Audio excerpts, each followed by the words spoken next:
fine meal, and we are in for a delightful treat this afternoon, for we have a distinguished speaker to enjoy and greet us from his base in Washington, D.C. He is, of course, Ambassador E.R. Braithwaite. Did you ever wonder what they talk about at the UN? Did you ever wonder how they get anything done? It's said sometimes that diplomacy is the art of the possible. And our speaker today is an example of a successful career in many fields. He's a native of Guyana and a graduate of Cambridge. For you history buffs and pilots in the audience, he was an RAF pilot during World War II, flying Spitfires, that wonderful, wonderful airplane. He also was, of course, a schoolmaster in London, and he served as a consultant to UNESCO in Paris. He later served as the first permanent representative to the United Nations as an ambassador from Guyana. And later, he served as Guyana's ambassador to Venezuela. He's a former professor of English who loves that language, and he's a wonderful writer.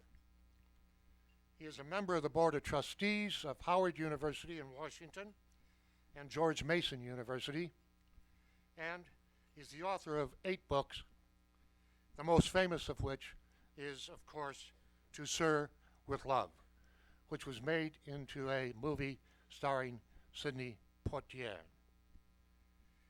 He's a resident now, of course, of Washington, D.C., and as this is a cooperative venture between the English-speaking union and our local branch and the University Club of Winter Park.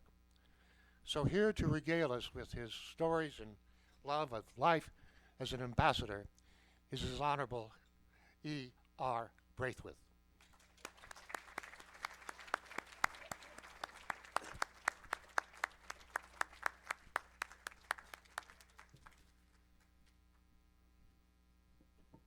Good afternoon. I hope you can all hear me.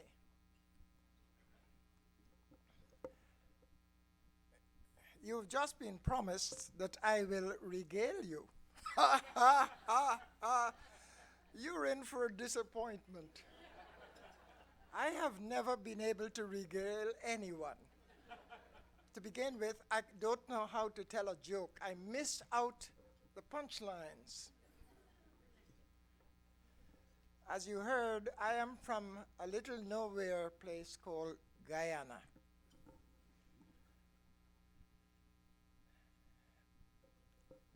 My grandfather once told me, set your mind on something and try to do it damned well, and you will be successful.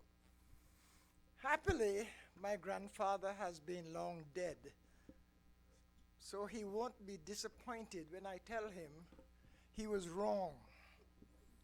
I set my mind on being a research scientist.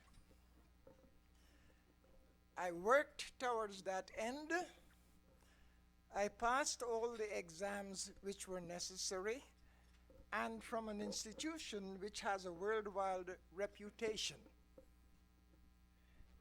And then, those from whom I sought employment told me they could not employ me. I was too black. There was nothing I could do about that. And therefore, following my grandfather's prescription, I had done all that I needed to do to become successful. It didn't work. Since then, I have done a lot of things which were not part of the original plan. And to my amazement, they have all worked.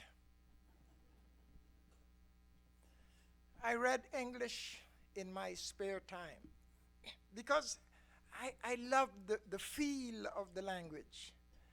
And as a child growing up, my mother read to me every night. At first, I was too young to understand the stories, but I loved the flow of language. I loved the magic she created from reading. And I wanted to discover for myself the source of that magic. After a long series of happy events, I became an ambassador. Something which would have floored my grandfather completely, because he hated the smell of politics. He hated anything to do with politics. My grandfather was a curmudgeon, as you might say, but he was a wonderful raconteur. I would listen for hours and hear him tell me stories he had learned from his forebears in Africa. And I wished that I could myself discover the art of exploiting a language which was not originally his, but which he had come to understand and to love. I am the last person on the continent anybody would have expected to become an ambassador. Since I have been in your fair city, I have met several persons who were ambassadors. I was sitting next to one a while ago. And these are men who seem specifically gifted for that job. I am not.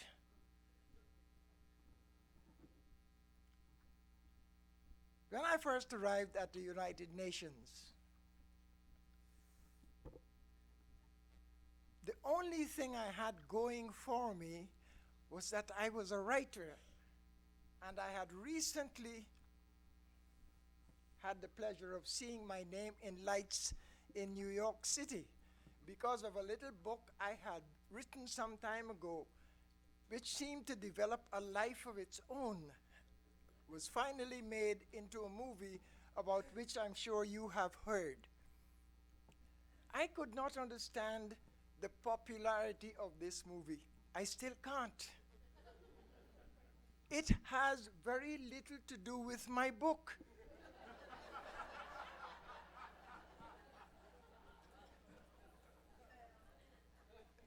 That movie was created out of whole cloth. Nobody ever spoke to me about it. I was not there when the agreement was signed between my agent and the movie makers.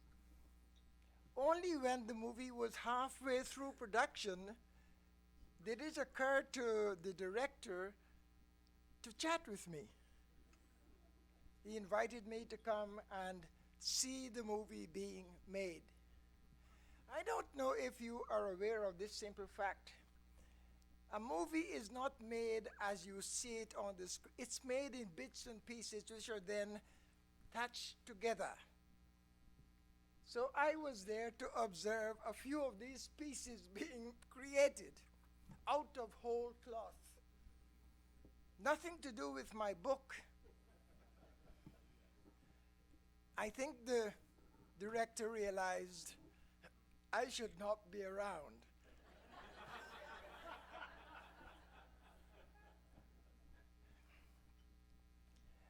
What I'm saying may one day happen to some of you, because since being among you, I have discovered several of you are writers. Several others would like to be writers. I wish them luck. I was chosen to be my country's first ambassador to the United Nations when it was evident that my country would win its independence from Great Britain. The new government in Guyana was in a hurry to find native personnel to replace the British, who had been running our affairs from God knows when. So they looked around for native sons and daughters who had at least accomplished some small thing that might give them some credibility among the hotshots in New York. It so happened, totally by accident, that the movie To Serve With Love was being shown at the very time I was sent to New York. So the newspapers took this one little fact and tied it to this other little fact and made a wonderful thing about it. And everybody was aware that the new ambassador from Guyana is an author. Not only that, but he's responsible for To Serve With Love. And so before I could get any work done at the UN, I had to be meeting with these men and women of the press. I must confess to you that after some of those meetings, I was not overly impressed.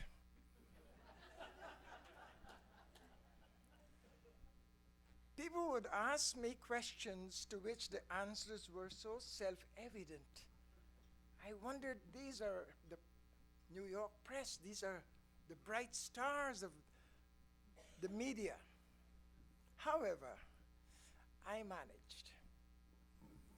And there I was, Guyana's ambassador to the United Nations.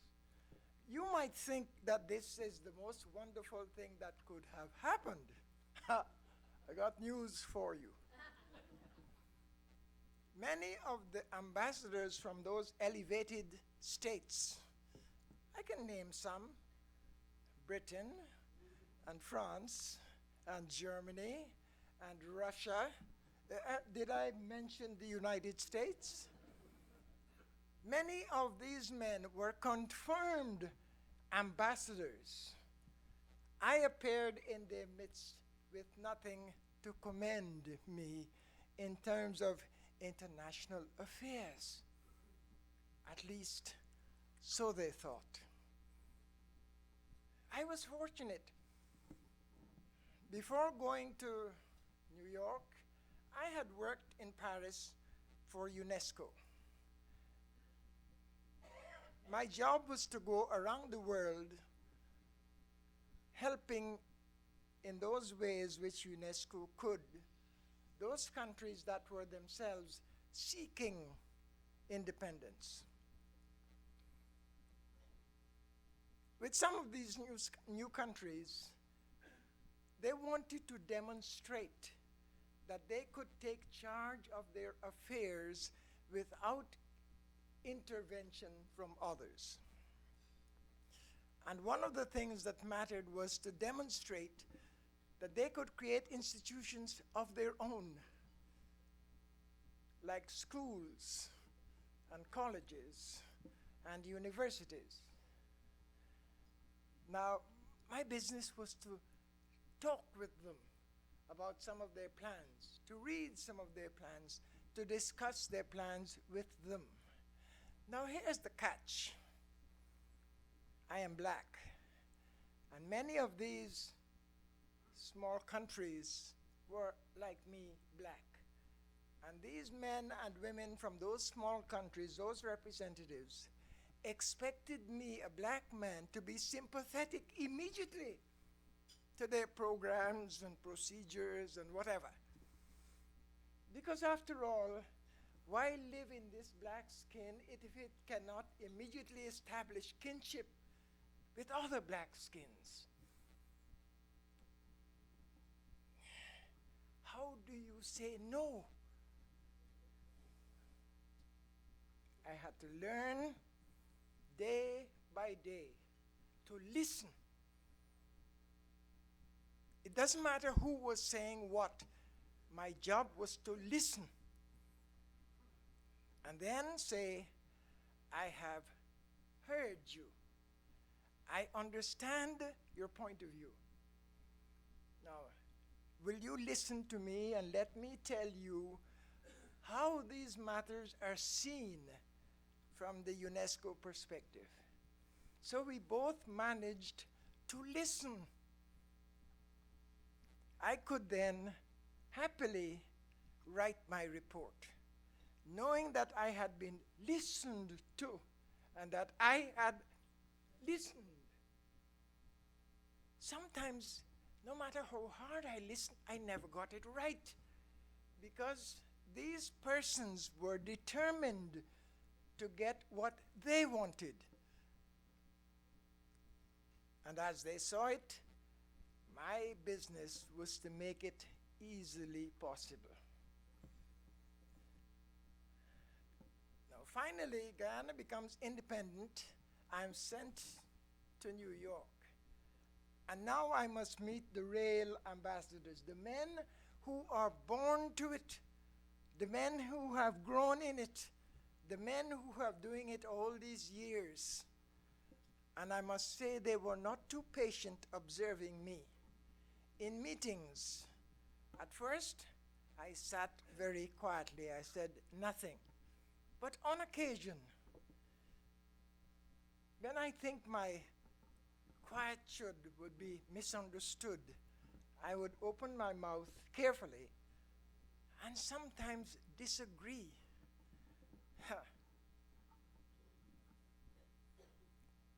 Sometimes those with whom I disagreed were very patient with me. They would invite me to lunch and carefully take me through the interstices of the thing called diplomacy, that I might understand as a novitiate how it works. It doesn't all operate as it might seem on the surface. You need to understand a lot of the inside work.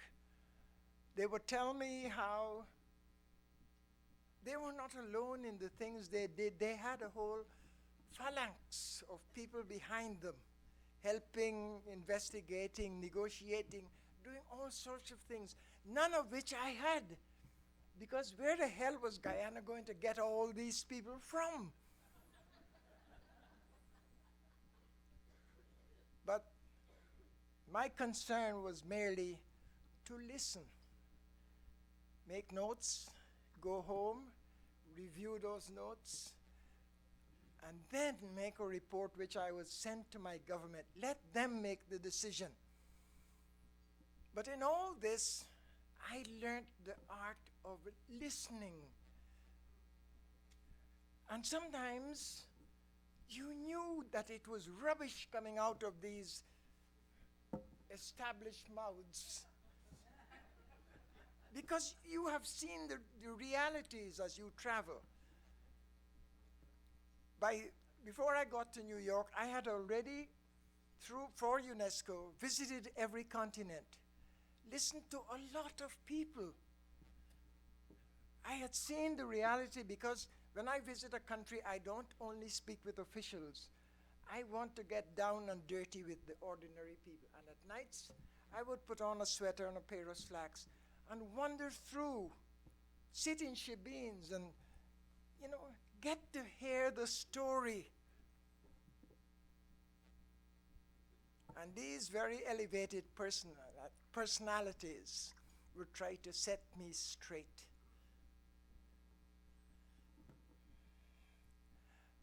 I must confess to you, I am not a very patient person. I have been working at it every day.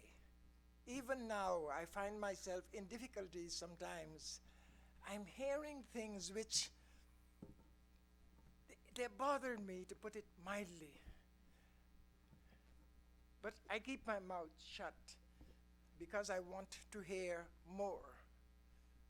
I want to learn about living and writing. I want to hear from people that when I write, I must write the truth. I speak of writing so casually, it didn't come easy. The only thing that ever came easy to me in my entire life was science. I don't know why. It may well be that my father, who was himself a scientist, and my grandfather, who was himself a builder, they always made science simple.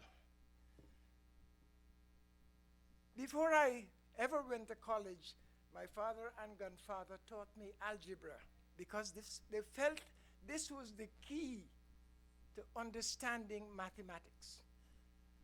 But they did it in ways which made it simple and understandable.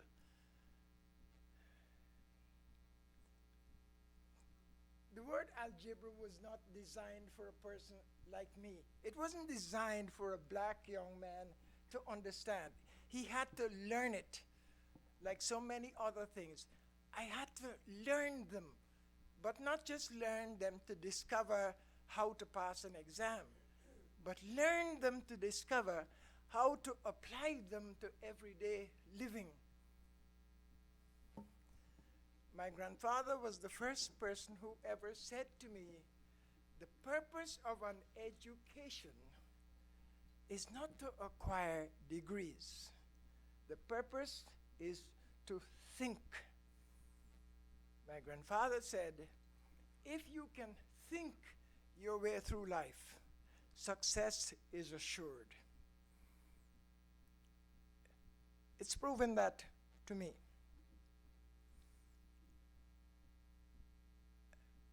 At the United Nations, one day I had a call from the then Secretary General. His name was U Thant. So I went over. The secretary showed me to his office. And after initial greetings, we sat down. And he said, Ambassador, I want to talk with you. And I wondered what had happened. So I waited, and he said, you're a writer, aren't you? I said, yes. He said, I want to talk writing with you because I plan to write my memoirs, and I like your style of writing. Now this threw me because I was not expecting any of this. You see, at the UN in committees, you write reports. I never wrote a report before, so what am I going to do? So I wrote them as I would write anything else. I thought to myself, I'm going to write this report. I want those who receive it to read it. And therefore, I wrote my reports as I would write a letter to a girlfriend, because I want the report to catch the attention of the reader. And to my amazement, this is what he liked. He liked the way I wrote my reports. He said, so let's talk writing. And I enjoyed many luncheon hours with the Secretary General talking writing. It wasn't the case with many of my ambassadorial colleagues. Some of the older ones, some of the dyed-in-the-wool ones worked over hard to impress me with the majesty of their positions. Let's pick one at random for your benefit. Let's pick the American ambassador. And let me make something clear. The ambassador was a term you could apply to many of the Americans at the UN. There were many ambassadors. There was the top dog, and under him, several other Mr. Ambassadors. But when the top dog speaks, you're expected to very carefully and obediently pay attention. And I disagreed with the top dog. Later that night, I had a call from my Prime Minister in Georgetown, Guyana, who wanted to know what was it I said to the ambassador, which had caused the ambassador to make a personal telephone call. And I related what had transpired, and my Prime Minister laughed. And he said, "You know something? That's why I sent you there." I learned how to live at the UN among these potentates and still try to hold my own, not trying to emulate their behavior, because I could not have successfully brought it off. I had to be just me and go ahead doing the things I knew I could do. Fortunately for me, many of my colleagues new to the game, like myself, made me chairman of their committees. So I had to speak for them. I was chairman of the Latin American group. I had to speak for the Latin American group. When the United Nations removed the control of one African territory because of how the people were treated, and put it in the hands of the United Nations, to my amazement, I was invited by the SG and invited to be chairman of that committee. There are times in life when you're forced to recognize that you have become a child of circumstances, and therefore you must behave as life has prepared you to behave. There are no textbooks determining how you should conduct yourself in any given set of circumstances. You have to learn from previous experience, and you have to bear certain things in mind. Always do that which seems the right thing to do after careful thought.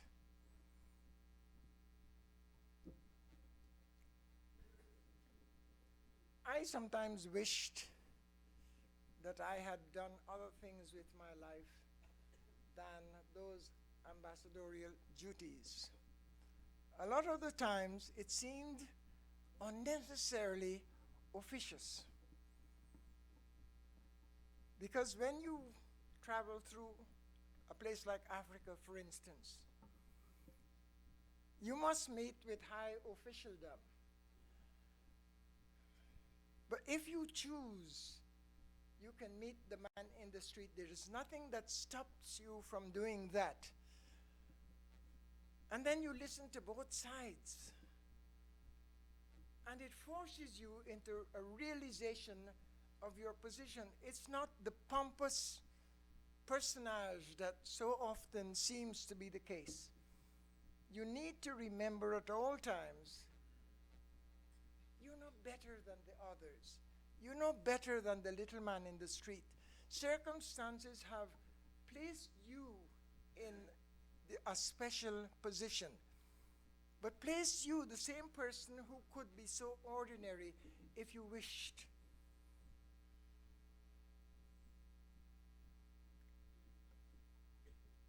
The time came when I had a disagreement with my government. I sought audience with my Prime Minister and said to him, I could not continue in the job. He tried to persuade me to the contrary, but I made up an excuse. I said, since I have returned to Guyana, I have written nothing, and I must write. And some of the things I will write might be in conflict with your position. So I prefer to be free from the constraints which are so easily imposed upon me, that I might continue to do that which I need to do. Because writing becomes now a necessity. I have no choice. I see things about which I want to comment. So I left government. And now I can say all those nasty things which hitherto I could not. For instance, Soon after leaving my government, I paid a visit to South Africa, my first. And this was during the period of, what's it called? Apartheid. Deliberately, I named my book Honorary White because, would you believe it? A white South African would look at me and say that for the period of my visit, I am white. I mean, the absurdity. Sometimes I would walk along the street, looking around. I burst into laughter. I said to myself, these jackasses, I am a black man. Don't think I am white. I don't think like a white person.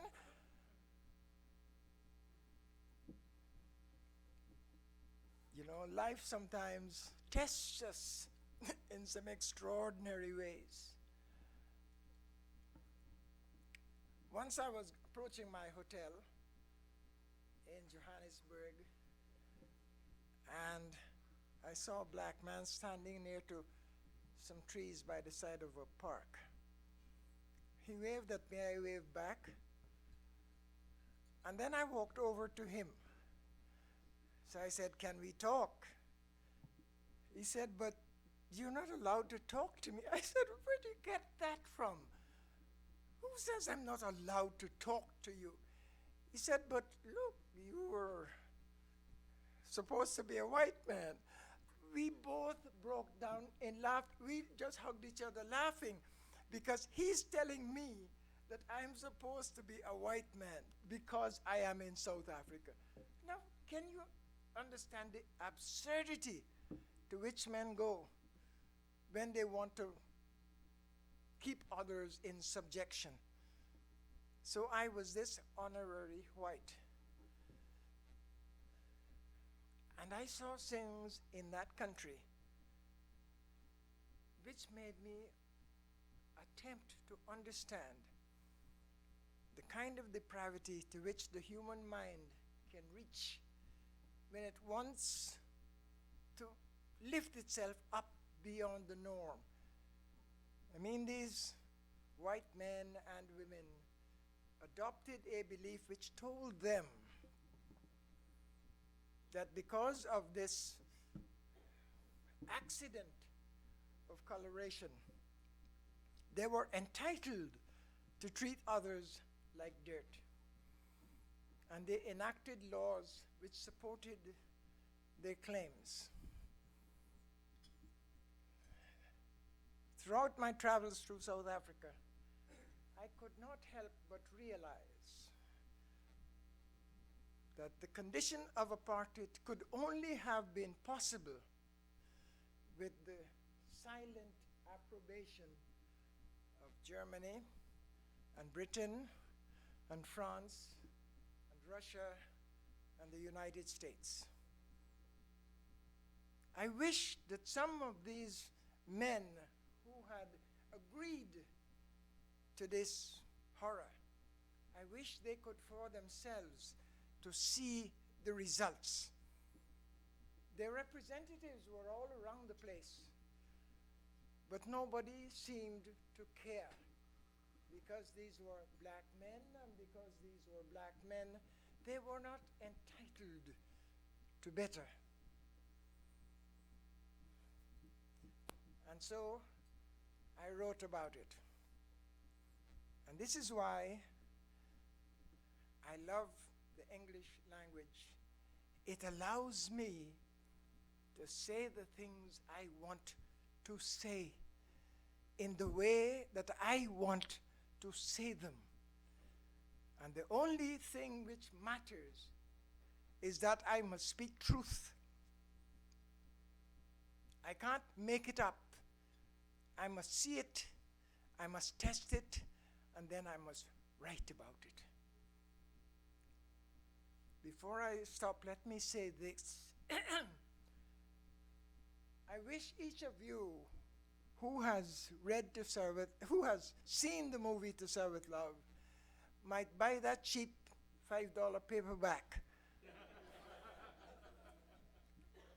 Read it, and you will understand why I think that movie so favorably received by you is such a travesty. Thank you.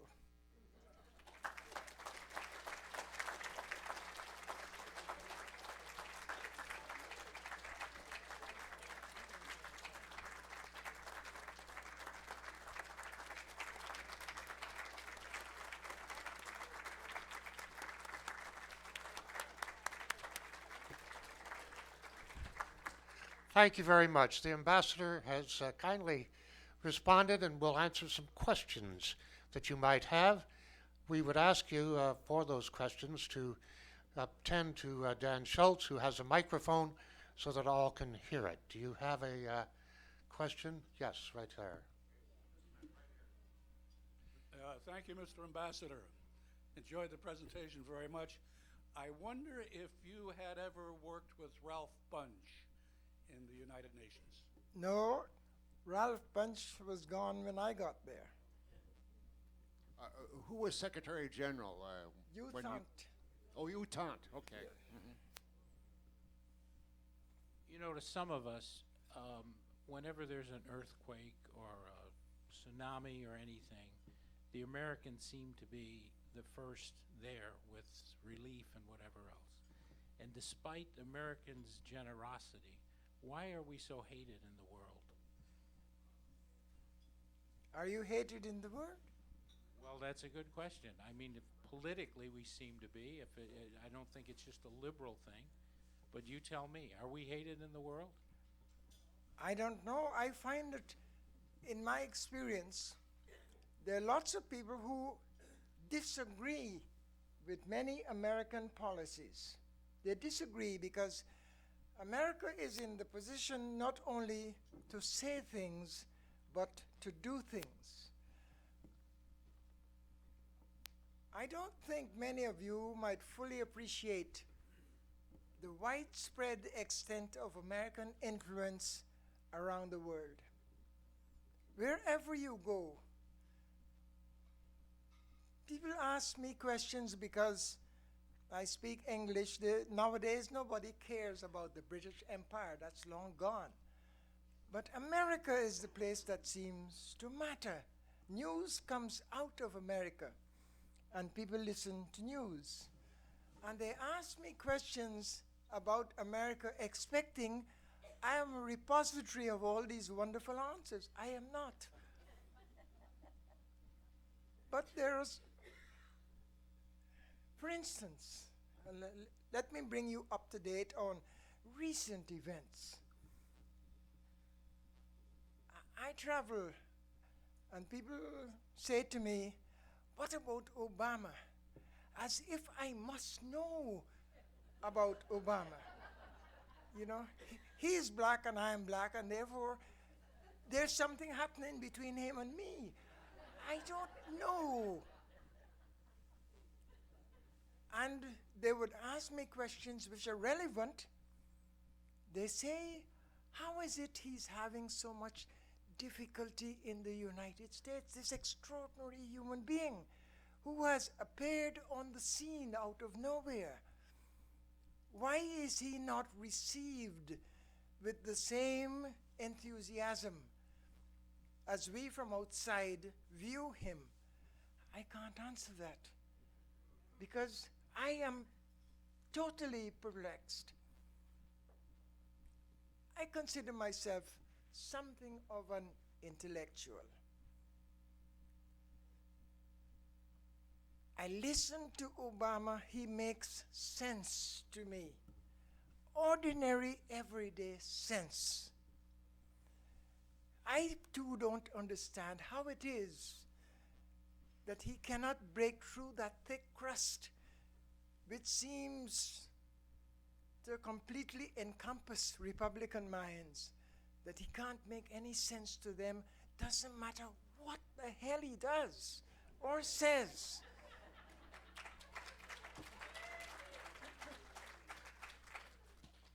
Maybe you should speak for him. But I wish I were equipped to speak for him. You're doing very well. But Are you familiar with Robert Ruark's work about the apartheid, Something of Value?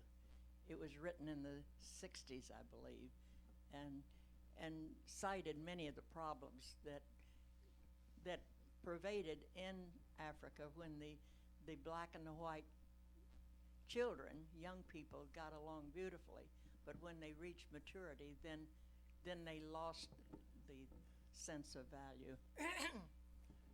You know, I hope you will forgive me if I say, in my view, that's extraordinarily simplistic.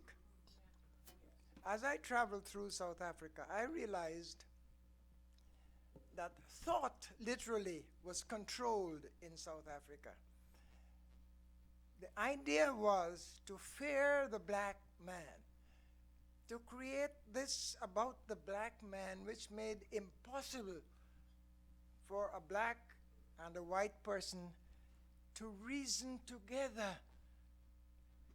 It was claimed in South Africa that the black man was incapable of reasoning. He was merely an object to be feared. This was taught to the children.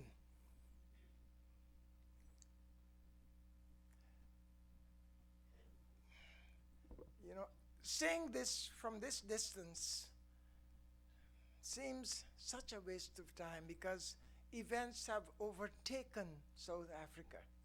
It has not made it a better place, unhappily, but it has made it a changed place. And now we are discovering, and South Africans white are discovering, that they had no special claims on stupidity.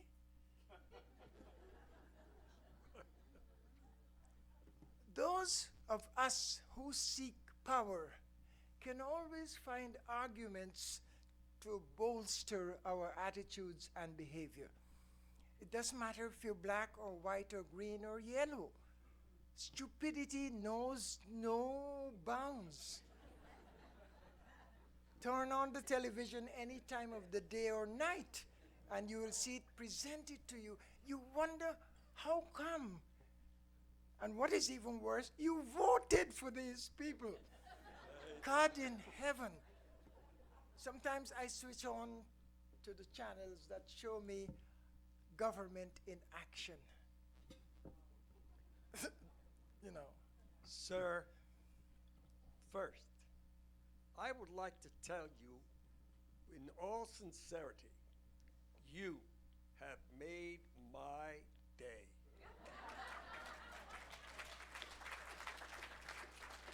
Now, my question. Oh, he has a question. Aha. You have talked about color. Have you thought about writing about gender?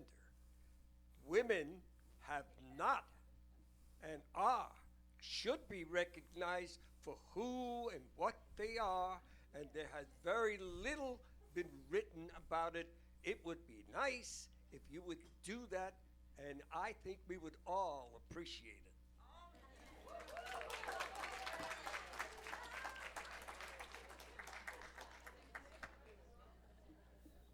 I have a little tidbit for you. A long time ago, I wrote a book about identical twins, white, in a part of England. And these twins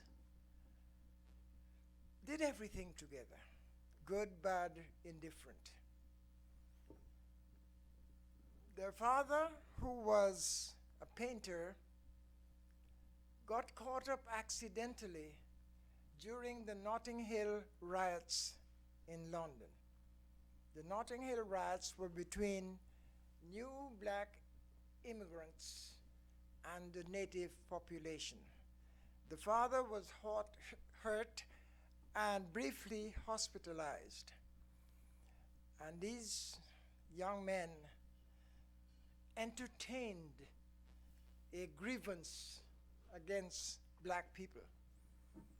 So at nights they would take the metro and go up to some other part of the city and wait around until they saw a black person alone, just by himself or herself, and they would beat him up because they felt they had to do something to compensate for what had happened to their father. Later on,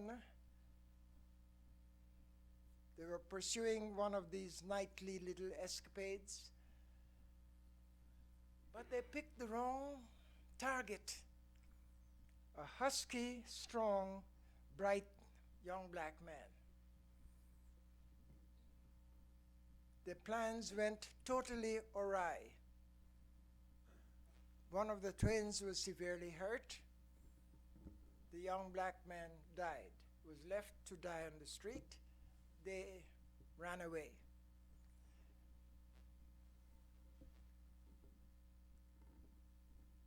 One of the young men, the one who was hurt, got a lift in a passerby's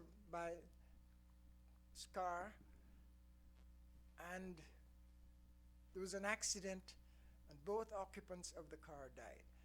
I'm saying this in a kind of higgledy-piggledy way, deliberately to tease your interest, as you can see.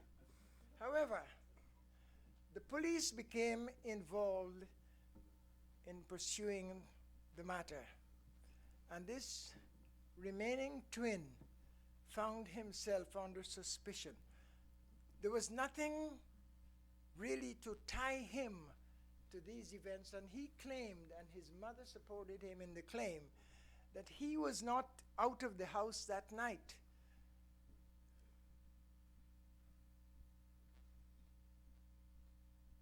This story has a rather circuitous and meandering presentation, but it's worth your interest, because you see,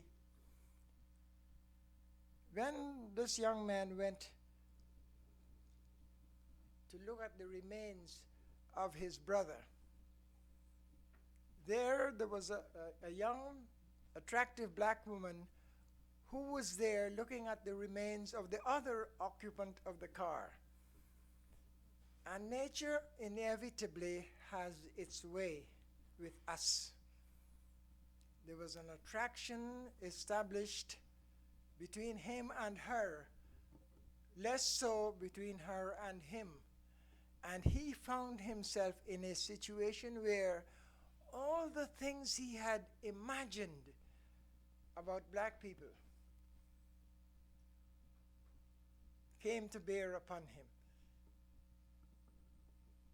For the first time in his life, he encountered a highly educated black young woman and found her so engaging that he could hardly help himself.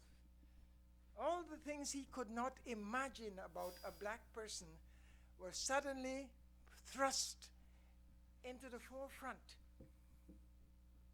And he was held spellbound by this young woman whom he desired beyond anything else. That's the kind of challenge I like to present when I write. I like to force people's face into life's realities and help them to understand that sometimes the things they have so ardently believed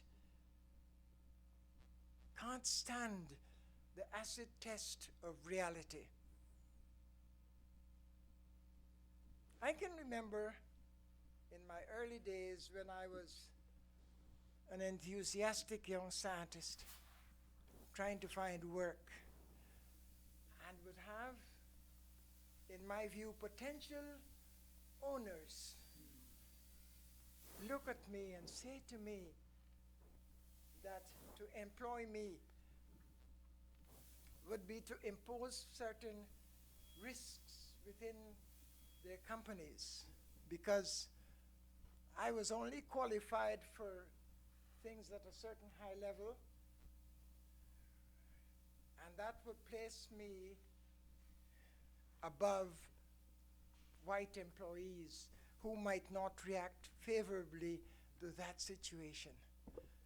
You know, when I was poring over those books at night, nobody was saying to me that those books were designed for whites only. When I had to take my examinations, they could have said to me as I appeared, "Excuse me, Mr. Brayford, this is not for you." No, didn't happen that way. I was challenged. And I responded favorably to the challenge. And now they said to me, "You may not receive the reward." I tell you, as an ambassador, sometimes I had to sit and listen to people who would at least attempt to defend certain irrational policies about humankind, about who deserved what and why not. I think it's best for me to merely be a recorder of the human show, to merely write what I see of how we as human beings behave, especially how we behave one to another. I was eavesdropping on Mrs. Schroeder's conversation earlier, and she was talking about how women were treated in this society, in this very society. Women of quality, women of intelligence, women of education. But men thought that because they were women, somehow they were not quite up to scratch. I listened and I was saying to myself, I wonder if there had been some magic wand which would have briefly turned those women into men. Would that have made them acceptable?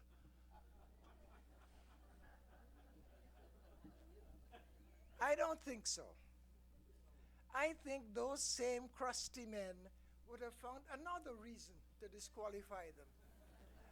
Because that is the human condition. That's the human condition. If you don't want to do something, you can always find a damn good reason why not to do it.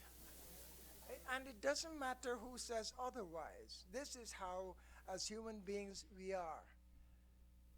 As a writer, I want to explore human weaknesses. I want to look and see what makes us tick. Why, in spite of our education, we can't learn to be reasonable. There is no special course which helps us in that direction. It's left to us. And sometimes anything left to us means it will be sure to fail. We have time for one more question from Dan. Do you have someone? Yes, please. Well, this isn't exactly a question, but I loved your talk. I loved your presentation.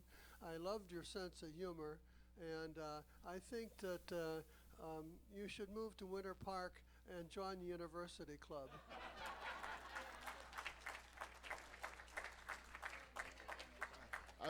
Mr. Ambassador, I admired your presentation of English.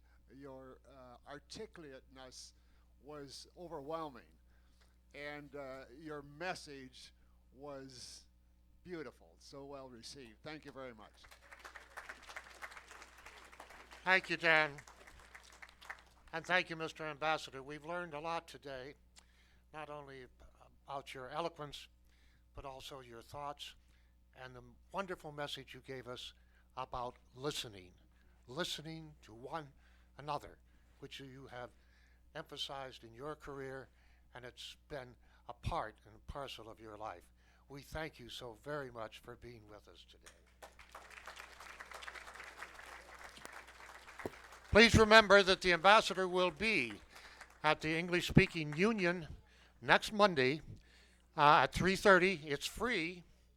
And please come and join him. He will be talking that day on English, the Unclaimed Heritage, a different presentation that he did today. So please join the ESU family at 3:30 on Monday. Good afternoon. Have a good nap.